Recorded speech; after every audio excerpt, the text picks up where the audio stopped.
Seed production కు పాలమూరు జిల్లా అనువైన ప్రాంతం. పత్తి విత్తనాలతో పాటు ఆహార వాణిజ్య పంటలు పండించే ఇతర విత్తనాల ఉత్పత్తి జరుగుతోంది.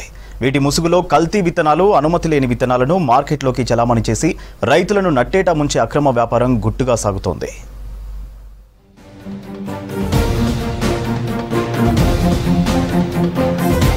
రాష్ట్రంలో ఎక్కడ నకిలీ పత్తి విత్తనాలు దొరికినా వాటి మూలాలు మాత్రం పాలమూరు జిల్లాలోనే ఉంటాయి. గద్వాల, బూత్పూర్ కేంద్రంగా సీజన్లో కోట్లలో విత్తన వ్యాపారం జరుగుతుంది. విత్తన వ్యాపారం ముసుగులో నకిలీ సీడ్స్ మార్కెట్లోకి ప్రవేశిస్తున్నాయి. వ్యాపారులు, డీలర్లు, సబ్ ఆర్గనైజర్లు ఇంతమంది వ్యక్తుల చేతులు మారి సీడ్స్ రైతుల వద్దకు చేరుతున్నాయి. ఆ విత్తనాలను వేసి సరైన దిగుబడులు రాక రైతులు నష్టపోతున్నారు.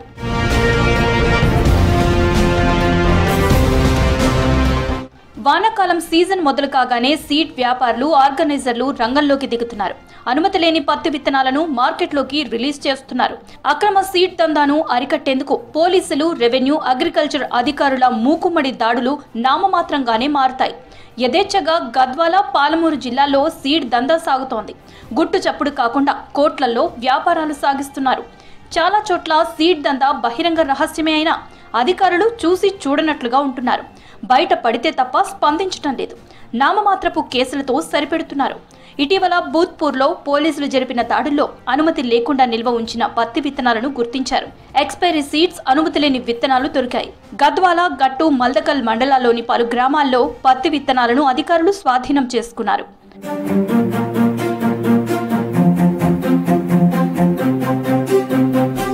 సీడ్ ప్రొడక్షన్ అండ్ ప్రాసెసింగ్ కు పాలమూరు జిల్లా అనువైన ప్రాంతం కావటం వల్ల రైతులు సీడ్, పత్తితో పాటు ఇతర విత్తనాలను ఉత్పత్తి చేస్తారు. అలాగే రైతులు పత్తి విత్తనాలను కూడా సాగు చేస్తారు. ఇక్కడ తయారయ్యే విత్తనాలు ఇతర రాష్ట్రాలకు సైతం ఎగుమతి అవుతాయి. ఇక్కడ విత్తనాలకున్న డిమాండ్ ఆధారంగా సీడ్ బిజినెస్ కోట్లలో సాగుతోంది. సీజన్ మొదలవగానే విత్తనోత్పత్తి ముసుగులో నకిలీలు పుట్టుకొస్తున్నాయి. నాణ్యత లేని విత్తనాలకు ఏదో ఒక బ్రాండ్ కవర్ ని తగిలించి మార్కెట్లో అమ్మేస్తున్నారు.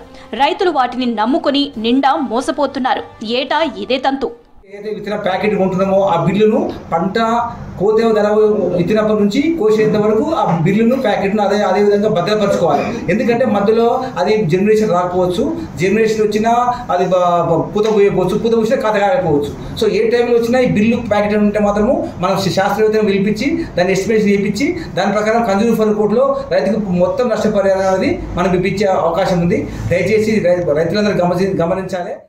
జోగులాంబ, గద్వాల జిల్లాలో ఏటా రైతులు సుమారు 30,000 ఎకరాల్లో పత్తి విత్తనాలు సాగు చేస్తారు.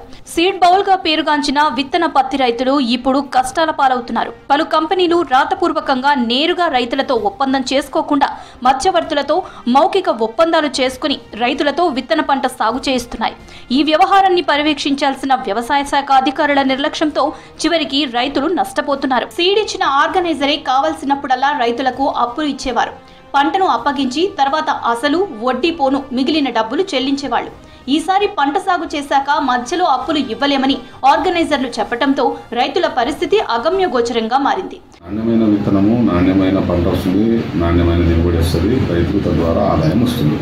అయితే మీరు కొంతమంది రైతాంగము కొంతమంది మాయమాటలకు, ప్రలోభాలకు లోనైపోయి గ్రామంలో వచ్చినటువంటి లూజ్ సీడ్ కానీ, డూప్లికేట్ కానీ, నకిలీ విత్తనాలు కానీ అమ్మజూపే వ్యక్తులు ఉంటారు. మంచి నాణ్యమైన విత్తనాలు కొనుగోలు తీసుకోవాల్సినటువంటి జాగ్రత్తల గురించి ప్రతి గ్రామంలోనూ, రైతు వేదికల్లో, అలాగే గ్రామ పంచాయతీలను, రచ్చకట్టలపైన కూడా వ్యవసాయ శాఖ మరియు పంచాయతీరాజ్.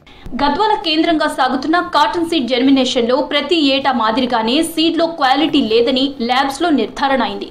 90% కన్నా తక్కువ మొలకెత్తే విత్తనాలను ఫెయిల్యూర్ సీడ్స్ గా ల్యాబ్స్ పరిగణిస్తాయి. గతేడాది 9 కంపెనీల నుంచి వచ్చిన సీడ్స్ లో 3,000 క్వింటాలకు పైగా నాణ్యత లేని సీడ్స్ ని గుర్తించారు.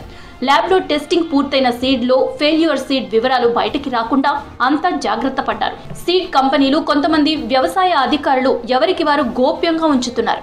వీటిని ఉపయోగిస్తే సరైన దిగుబడి రాక రైతులు పెట్టుబడితో పాటు ఆదాయాన్ని కూడా కోల్పోతారు. అందువల్ల ఈ సీడ్ ను వాడరాదన్నది రూల్. కానీ ఫెయిల్యూర్ సీడ్ నే రంగు మార్చి బ్రాండ్ పేరు, బార్ కోడింగ్ ను తగిలించి మార్కెట్లోకి వదులుతుంది సీడ్ మాఫియా.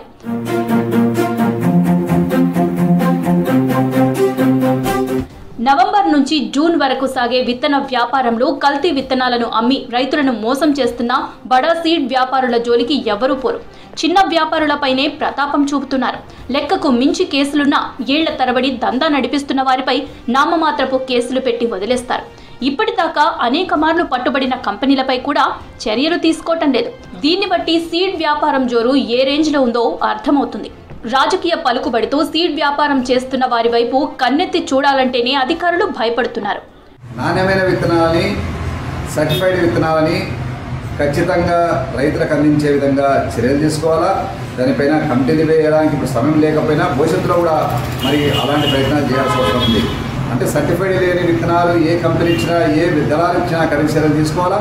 దాంతోపాటు ఇక్కడ పెద్ద సమస్య ఏంటంటే రైతులకు దళారులు 3 రూపాయల వడ్డీతోటి అంటే అడ్వాన్స్గా 1 లక్ష రూపాయలు 50,000 ఎకరానికి ఇచ్చి కూడా మరి ఎక్కువ రైతుల నుంచి దోపిడీ చేస్తున్న సందర్భం ఉంది. దీనిపైన కూడా ఏదో కొంత రైతులకు ప్రభుత్వం నుంచి సహాయం అందే విధంగా కూడా చర్యలు తీసుకోవాల్సి అవసరం ఉంది.